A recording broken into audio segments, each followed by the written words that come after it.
พี่น้อยตอนนี้ก็สิได้มาปั่นข้าวป่าพี่น้อยกับเผาลุงและกับพันข้าวเจ้าของตามส้มไหมพี่อะไรตอนนี้กำลังได้กะเกียบพี่น้อย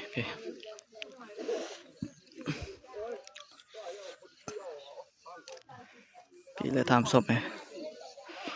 มาลุ้นเบิ่งพี่น้อยทั้งหมดทั้งมวลว่าสิได้หลายได้น้อยซ้ำใดทำส้มไหมกะผู้พ้นมือนี่เลยพี่น้อยหลายมือหลายวันเลยพี่น้อยที่เฮาเก็บเกี่ยวแล้วทำส้มไหมยังบ่ทันได้ปั่นเทื่อทำส้มไหมมือนี้ก็เป็นมืองามยามดีพี่น้อยมือสีวันงามพี่น้อยถือว่าตอนนี้ก็เรียบร้อยทั้งส้มไหมมาลุ้นเบิ่งพี่น้อยว่าสิได้เท่าใดพี่น้อยส่วนสอบสีเหลืองนี่ได้84สอบพี่น้อยแต่ว่าคนออกไปจำนวนนึงพี่น้อยส่วนสอบแดงยังบ่ทันได้นับพี่น้อยว่าได้หลายได้น้อยซ้ำใดทำส้มไหมยังบ่ทันได้ฮู้ทำส้มไหมพี่น้อยนับสอบแดง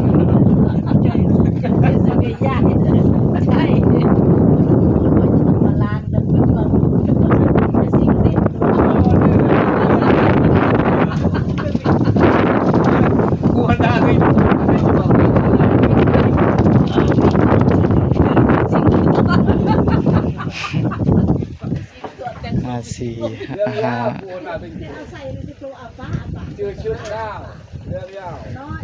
6พี่น้อยถือว่าตอนนี้กันแล้วเรียบร้อยพี่น้อยรอท่าแต่สรุปผลพี่น้อยว่าได้หลายได้น้อยซ้ำใดทำส้มไหม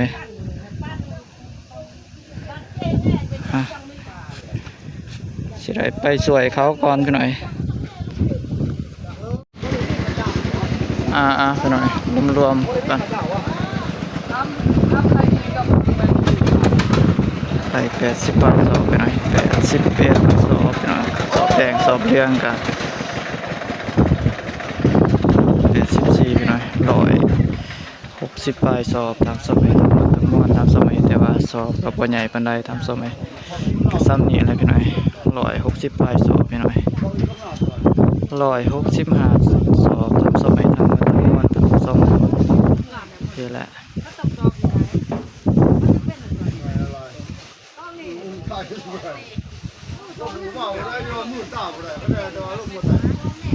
ก็ถือว่าตอนนี้ก็เขาสิได้มาเอา23เขา22เฮาพี่น้อย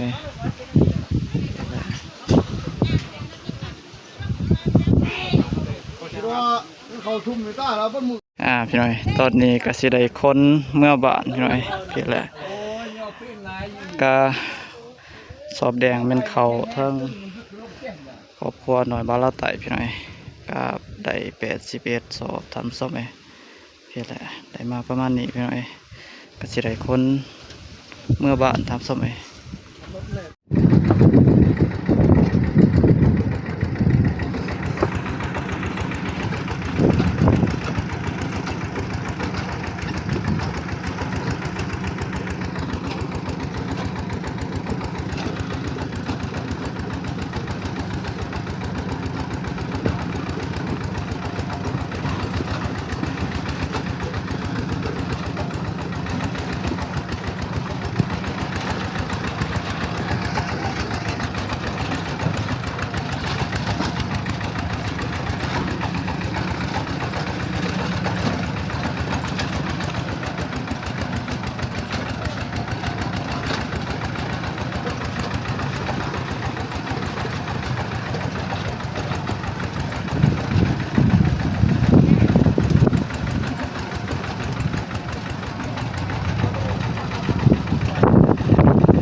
โอ้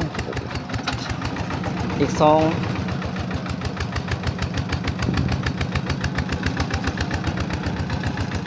เล็กหนึ่งเขาเล็กหนึ่ง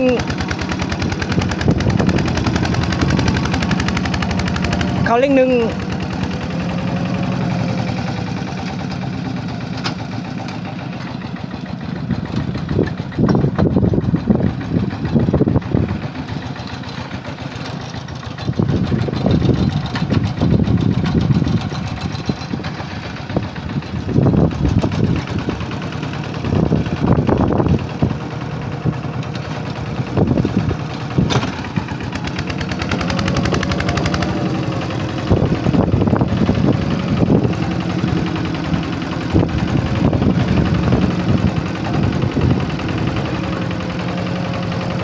ลมอีกแล้ว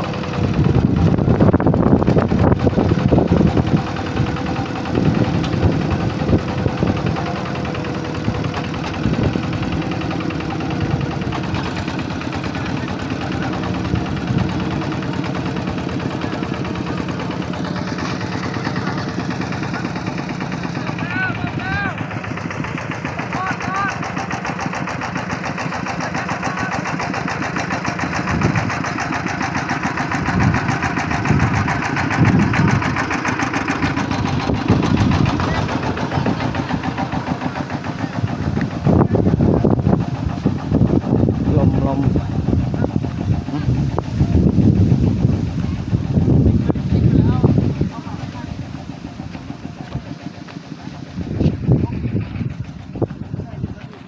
พี่หน่อยลมอีกถามส้มเลยโอ้จำเลยรถไทยไปทางนี้ขึ้นสิได้เนาะได้แต่ไม่แต่มอมันก็รถไทยตัวคืนรถไทยทางนี้แหละบอลนี่เพียงแอลนี่บอลนี่บ่แต่มีน้ำบ้านี่แหละท่อมชัยเพียงแอลนี่มันคล้องน้ำมันไหลมาจากคุณมันจะเบิ้งได้เพราะว่าพวกไอ้ไม้มันไปเพียงบอกมาทางนั้นบอกขับทางเลยเห็นวิทย์พุ่นบ่ทางเด้อมันคือว่าล้มเป็นยามันสิล้มเดียวหันมันจิตวิทย์หันไปแห้งแหละบอกมันทางดิก็ว่า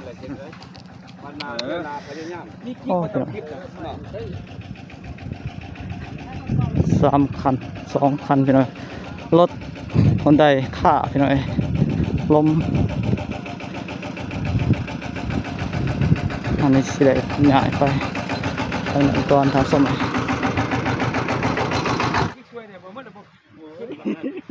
จิกบ่ได้กินดอกมันกินดอกแล้วมันก็ซื้อขึ้นซื้อมันก็ท่านจะจิกเจ้าเอาไม้ห้องกินช่างผีใส่ช่างมันจะหันก็แนบโยกขึ้นมัดมือแล้ว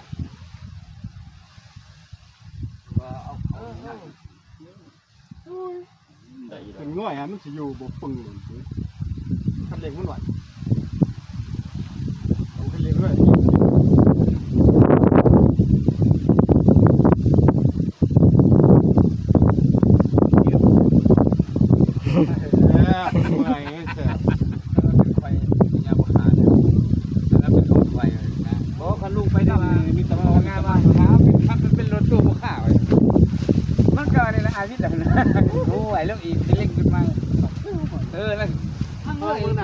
ทั้งเลยลมบ่ทันนี่พี่ฝึกบ่รออยู่นี่บ่รอบ่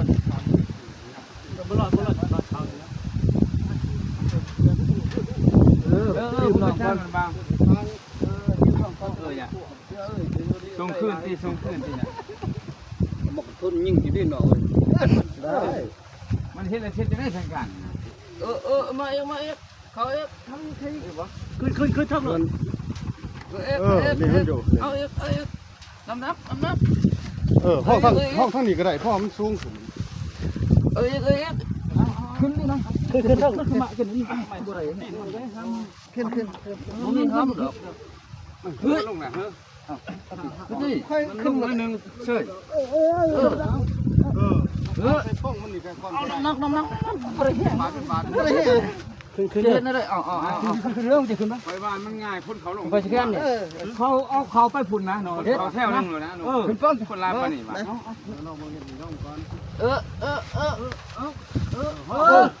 ได้แล้วค่ะได้ก็มาได้ทีเนาะมาดองเอาอีกเอาเอฟน้องจะบันเลยคือที่นี่มันจะบันเลย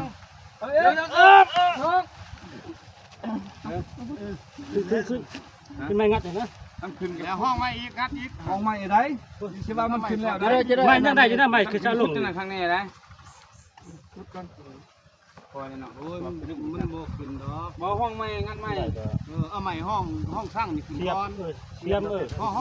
ห้องอยู่หรือห้องใหญ่มันโลเสียลงนี่จะห้องอยู่ข้างหลังมันยังบ่ได้มีร่างมันทันคือสะบัดป้ายนะมืดหมุนใส่กระสังมันคือใกล้ลายนี่ใส่คันว่ามอนี่น้ำมันอาสั่งบ่หรือว่ากระส่วนหมดนี่อาสั่งบ่ทำรถไทยให้เมื่อก่อนนั่นล่ะน้ำมันกาดสองขาเฮ็ดอีจ้ะมันเชื่อเมื่อเอาพดมูวี่ถอดสิแจกันเมื่อลำใดแห้งพอเด้อไม่อะไรห้องซองมีน้ำมันห้องแม่ห้องเลยเอาห้องที่ว่าเอานี่ชุบอะไรนี่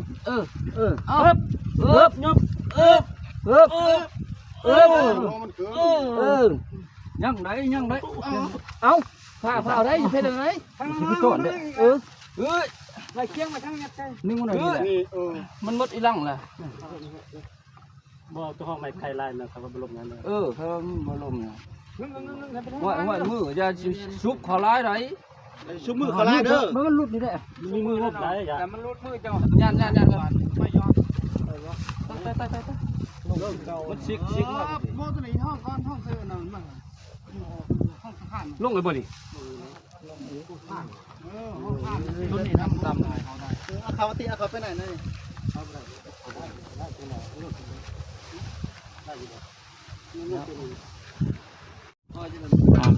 ได้ใส่ไม้ใส่สร้างพี่น้อยมันลมบ่ยู่เลยไปเอาใหม่มีอย่างก่อนเอาใหม่เอาจะมาเล่นขึ้นหรือบ่อันนี้เอาขึ้นนะขึ้นแน่เห็นบ่เอาท่านบ่ได้ชั้นนี้ไปจักว่าขับอะไรนั่นมันอะไรเนี่ยขับอะไรมันเรื่องอะไรวะได้เรื่องอะไรลองเบิ้งบาทหนึ่งใส่มาหลดเอาเอ้ยพันธาที่หนึ่งหลดใส่หลดนี่เดินหั่นนี่เด้อยืนแบบเท่านั้นมาอยู่นี่อันนั้นเล็งๆในที่นี่อยู่โลดห้องใส่ออกโดดแทบระวังเด้อโอ้ยกำลังเลยผมใจเยอะขนาดอยู่ที่มีอย่างจ้ะมีอย่างครับเบิ้งกันน้องเอ๋ยเช่นเลยไม่เนี่ยมาแรงเต็มไปเมียนเจ้าเด้อผมมีเจ้านี่ไปเป็นคนมีนะเจ้าลูกนี่แหละกำลัง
ไปก่อนกำลังเขาทำเรียบจำนวน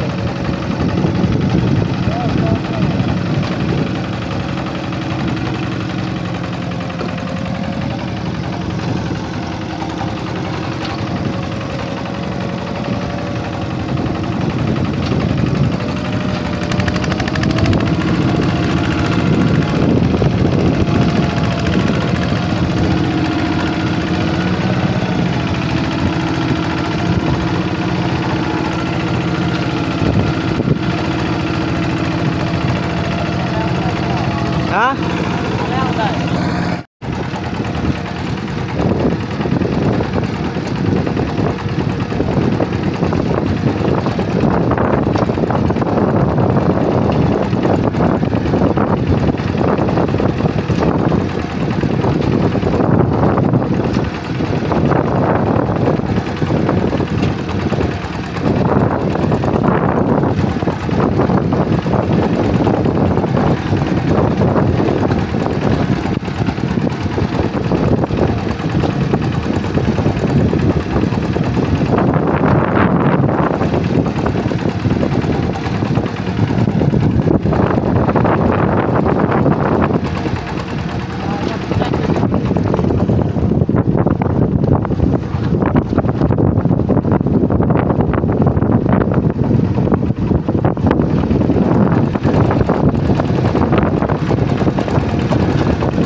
ห้ามเอาที่เดียว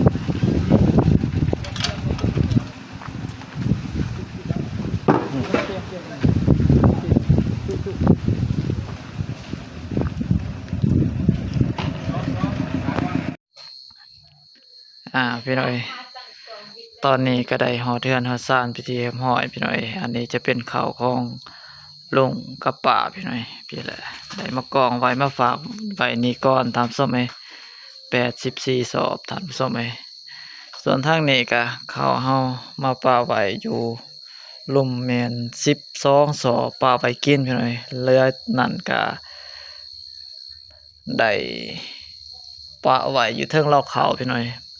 มื้ออื่นก็สิได้อัปเดตให้พี่ให้น้องได้มาติดตามรับชมพี่น้อยน่าเสียดายพี่น้อยตอนคนเขาคนน้ำก็หน่วยบ่าเราไต่ก็มัวแต่ยุ่งกับข้าวกับน้ำพี่น้อยก็เลยบ่ได้เก็บภาพบรรยากาศให้พี่ให้น้องได้มาติดตามรับชมพี่น้อยต้องขอโทษขออภัยหลายๆเด้อพี่น้อย